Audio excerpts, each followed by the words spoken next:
No tienen ningún rango de comparación. Vamos a poner las cosas en claro. Embajador de Venezuela ante Naciones Unidas, Rafael Ramírez, contradijo al presidente Nicolás Maduro.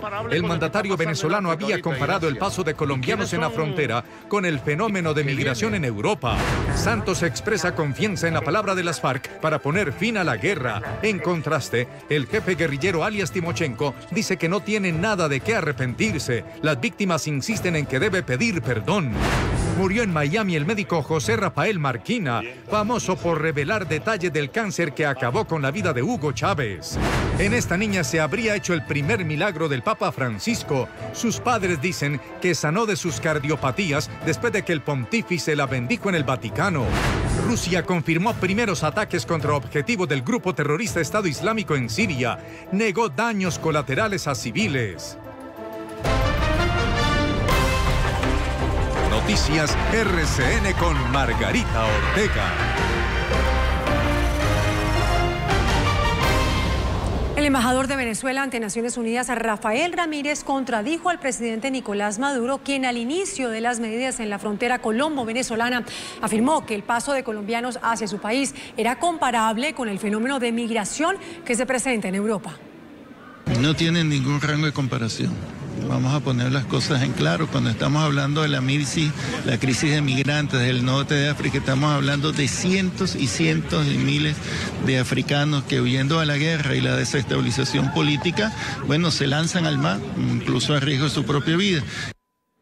La afirmación de Ramírez contrasta con la de Maduro.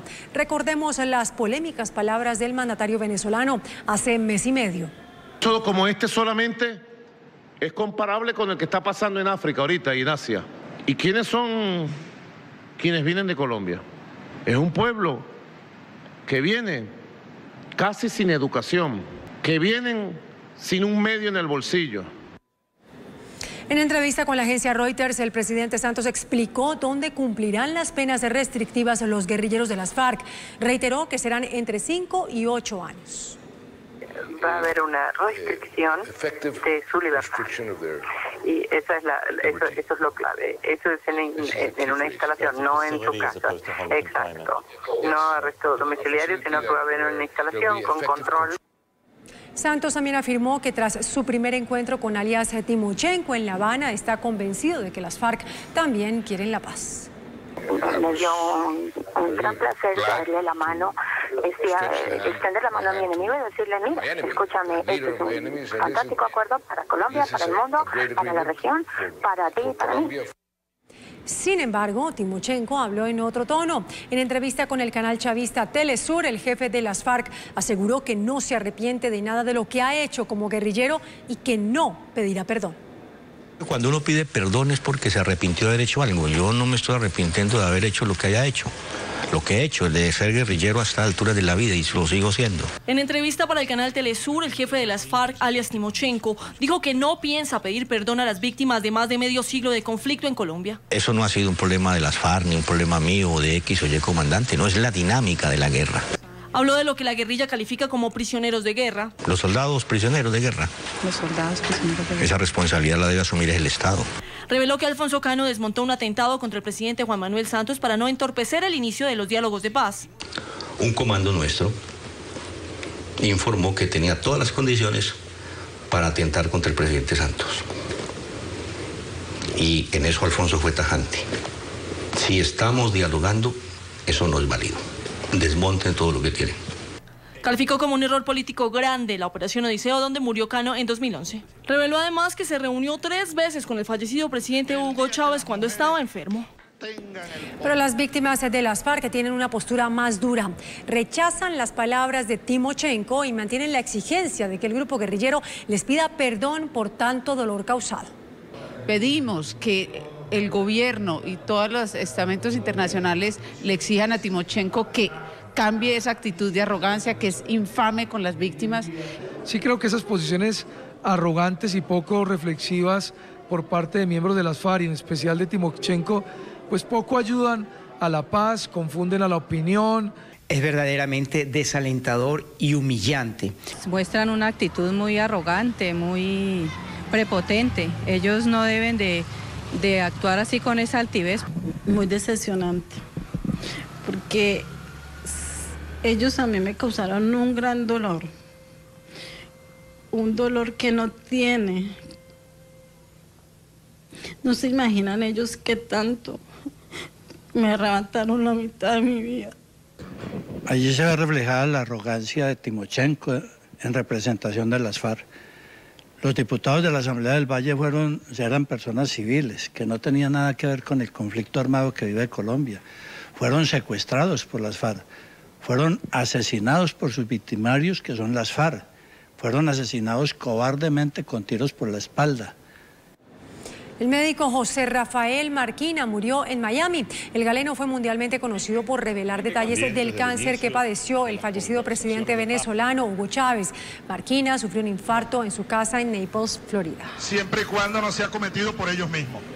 En esta niña que ustedes van a ver a continuación se habría hecho el primer milagro del Papa Francisco. Los padres de Abby, una pequeña con síndrome de Down y varias cardiopatías congénitas, la llevaron hasta el Vaticano para la canonización de Juan Pablo II. Tuvieron la suerte de que su hija fue escogida por la seguridad del pontífice argentino para recibir la bendición papal. A su regreso a Estados Unidos, todos los problemas de corazón de la pequeña desaparecieron. Kelly Hissendeiner fue ejecutada en las últimas horas en una prisión en Georgia, Estados Unidos. A pesar de que el Papa Francisco abogó ante el Congreso por el fin de la pena capital y un portavoz del Vaticano pidió suspender la sentencia, la mujer recibió la pena de muerte.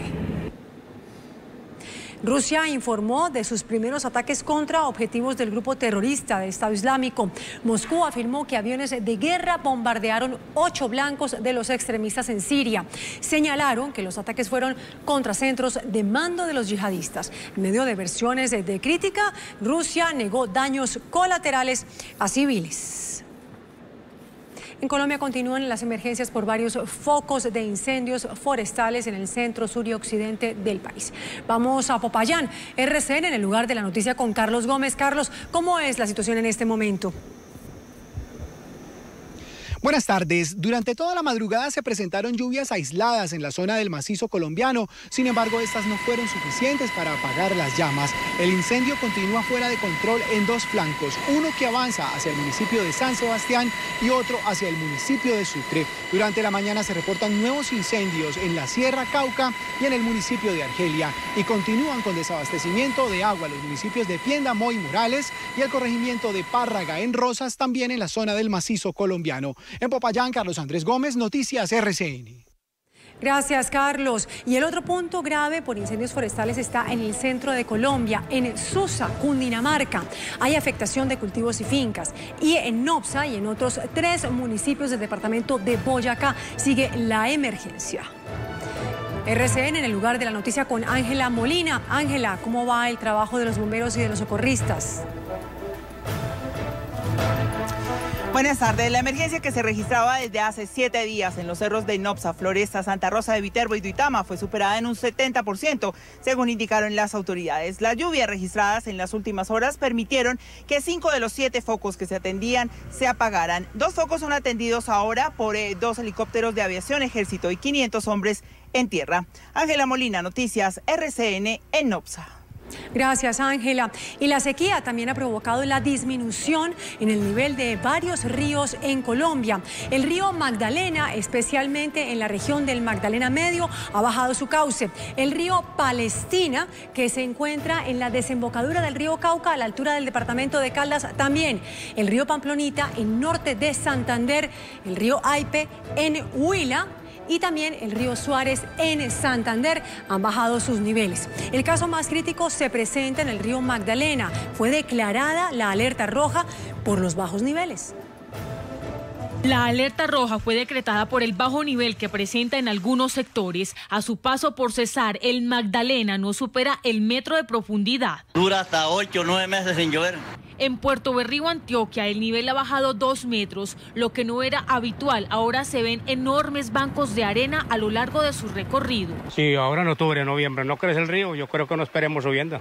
En su travesía por Caldas, el río Cauca también ha perdido 2 metros de profundidad, lo que perjudica las labores de pesca. No estaba asustado porque el río está muy bajito, hay parte que separa la mitad del río. 10 poblaciones en norte de Santander se abastecen del río Pamplonita. El afluente bajó su caudal en un 60%. Las autoridades anuncian racionamientos. El río que surte de agua potable al municipio de Aipe está casi seco. El uso inadecuado de agua afecta el abastecimiento a 12.000 habitantes de la zona rural. El fenómeno del Niño afecta con esta ola de sequía, pero también las 11 concesiones que tiene el río en este sector y la misma contaminación que ha generado algunas de esas concesiones. El intenso verano redujo drásticamente el cauce del río Suárez en una tercera parte. Tenemos otro informe sobre Islas Malvinas. Aunque Argentina reclama al Reino Unido la soberanía de este archipiélago, la mayoría de los habitantes solo habla inglés en la cotidianidad de sus vidas. Nuestro enviado especial a las islas, Nicolai Abril, nos cuenta hoy la paradójica y conmovedora historia de la maestra que enseña español a los niños de este aislado territorio del Atlántico Sur. We were talking about el pelo, yes? Rebeca es maestra de español. So we will say llevo gorro o gafas. Lo enseña en la única escuela secundaria de las Islas Malvinas o Falkland, donde el idioma oficial es el inglés y el español es hablado por los inmigrantes hispanos. Primero, agente X. Dice enseñarlo con acento neutral, aunque más bien suena como lo hablan los españoles. Azules. Pero si presta atención, la delata un acento argentino que en ocasiones se asoma inevitablemente y quizás sin que se dé cuenta. Tiene una barba blanca y larga. Y es que en un territorio en el que sus habitantes se consideran británicos y escuchan con amargura los reclamos de soberanía de Argentina, no sorprende que Rebeca sea cuidadosa en impartir su clase con acento neutro. Tiene, pero rojo. Sí. Pero en realidad ella nació en estas islas. Obtuvo esa particular forma de hablar el español luego de vivir 30 años en Argentina. Bueno, no fue mi elección. Simplemente mi familia fue durante la guerra en calidad de refugiados y esa es la razón por la que aprendí el español allí. En una paradoja de la vida, terminó en el mismo país cuya dictadura había ordenado en 1982 la invasión a las islas en las que vivía. Por la guerra. Era peligroso y mis padres decidieron que teníamos que irnos. Y aunque queremos saber más, ella se niega a hablar de ese pasado oscuro que la obligó a dejar su hogar cuando tenía solo 5 años. Quiere mantenerse neutral como el acento con el que dice enseñar el español. Después de todo, ha vuelto a la tierra que la vio nacer, acompañada ahora de un esposo y una hija argentina. Una pausa y cuando regresemos, periodistas del continente analizan en Medellín el riesgo de ejercer el periodismo en América Latina y los detalles del inicio de Celia, la nueva serie de nuestra tele. Ya volvemos.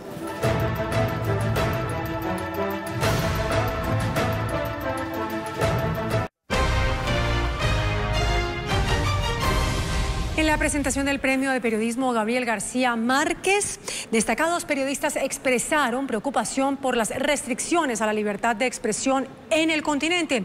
RCN en el lugar de la noticia con Yamit Palacio. Yamit, ¿cuál es el propósito de este encuentro?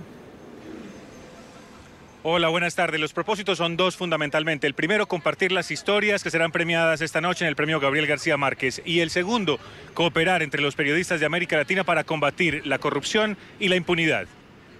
Hoy como ayer, los buenos periodistas luchan por el acceso a la información y por el derecho a publicarla, pero hay países donde lograrlo es más difícil. Lo que tenemos en Nicaragua es otra cosa, es un acaparamiento de los medios de comunicación en manos de la familia gobernante y del Estado, de manera que los espacios libres de comunicación han venido siendo limitados drásticamente. El arsenal de la censura es cada vez más variado y refinado. En México son despidos, son persecuciones del gobierno.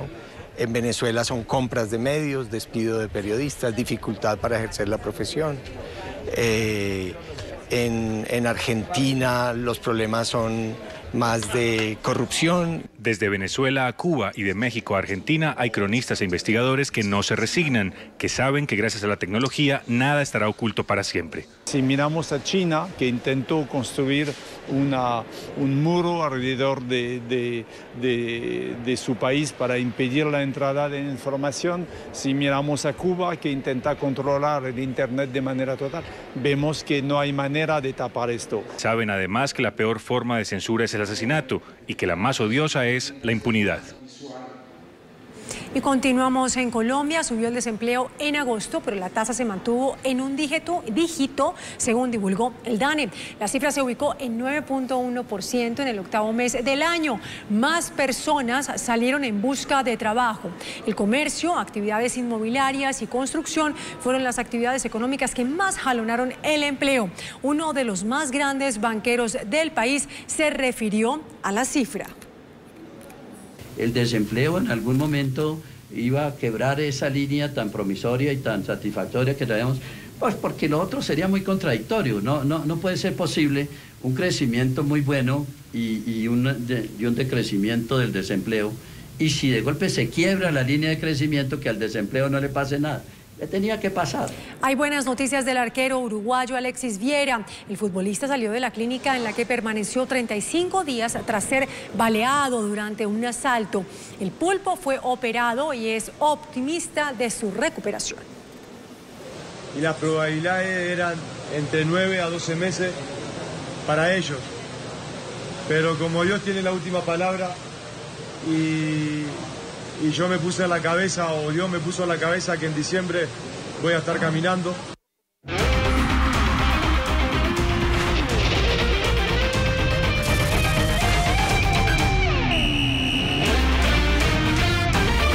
Hola, muy buenas noches, bienvenidos a los deportes. La emoción de la Liga de Campeones por esta semana, terminó, y lo hizo con triunfos de Juventus, Real Madrid, Benfica, Manchester City y Manchester United, entre otros. Vamos de correría por los estadios de Europa.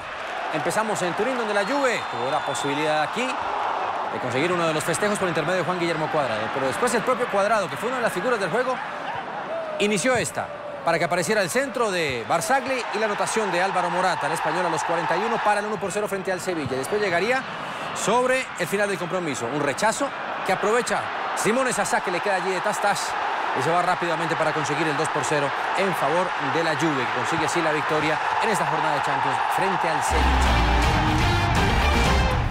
No le fue bien al Atlético de Madrid. Tuvo la posibilidad Jackson Martínez de conseguir una de las anotaciones. Primero la apertura del marcador por intermedio de Ángel Correa tras la habitación de Griezmann. Aquí el cabezazo que les decía de Jackson Martínez era el segundo. Centro desde la derecha, cabezazo, y no pudo concretar. Sí lo hizo Nicolás Gaitán a los 36 minutos para el Benfica, 1-1 en el Vicente Calderón. Y llegaría después, a los 51 minutos, Gudes, tras el centro de Gaitán, para el 2-1, triunfo de Benfica en casa del Atlético de Madrid. Otro visitante que ganó, el Real Madrid. ¿Quién fue la figura? Sí, Cristiano Ronaldo. Minuto 29, habilitación de Isco y definición del portugués para la celebración y el 1-0. Y llegaría el segundo a los 90 minutos. La asistencia de Lucas Vázquez y la definición allí de Cristiano Ronaldo sobre las 5:50. Ronaldo marcando doblete para el triunfo sobre el Madrid. Y el Astana, que tuvo a Roger Cañas, colombiano él, consiguió su primer punto en Champions League. Primera anotación para el Galatasaray. Quizá, tras la habilitación de Sneijder, conseguiría el 1-0. Después llegaría esta acción por la izquierda, autogol de Kadir Balta a los 77, 1-1, y nuestra anotación en favor del Astana. Otro autogol, centro desde la izquierda, y aparece allí Nenad Eric para meterla en propia puerta. Y el cabezazo de Roger Cañas, van a ver ustedes a continuación allí. La desvía o intenta desviarla Carole, el balón se va al fondo, el gol se lo dieron a Roger Cañas. El clásico recién declarado 2015 llegó a territorio antioqueño. Cambiamos de deporte. La caravana arribó a Santuario luego de una fracción de 183 kilómetros que partió de La Dorada. Alta temperatura la que acompañó al grupo de pedalistas que luchó por la etapa. Cristian Montoya, el equipo Orgullo Antioqueño, fue el protagonista del día al quedarse con la sexta etapa luego de superar varios retos en la montaña. La general sufrió cambios luego del día. El liderato quedó en poder de Omar Mendoza, del equipo Movistar. El llanero supera por 19 segundos a Giovanni Báez en la clasificación. Mañana la caravana llega a Chinchiná luego de partir desde Itagüí. Todo en deportes. Luego de los deportes tenemos las imágenes de la nueva producción de nuestra tele, Celia. Medios de comunicación nacionales y extranjeros ya disfrutan del primer capítulo de esta producción. Esa negrita que va caminando, esa negrita tiene su tumbao. La ambientación del lugar transportó a la prensa a La Habana de los años 20, aquella época en la que nació la guarachera de Cuba. azúcar, azúcar. En medio del son cubano que amenizó el lanzamiento, fueron presentadas las protagonistas, Jamie Osorio y la sonera del mundo Aimee Nubiola, quienes en la pantalla encarnarán a la gran Celia Cruz. La magia de la historia no solo cautivó a la prensa, sino a los transeúntes, quienes fueron testigos de la calidad de esta superproducción.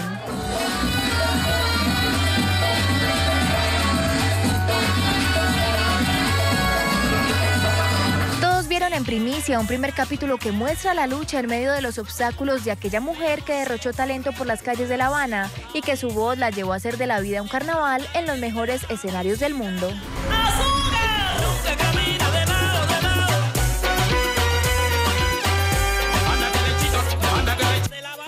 Una novela que nos toca a todos los latinoamericanos. Y hasta aquí la emisión central de Noticias RCN por nuestra tele.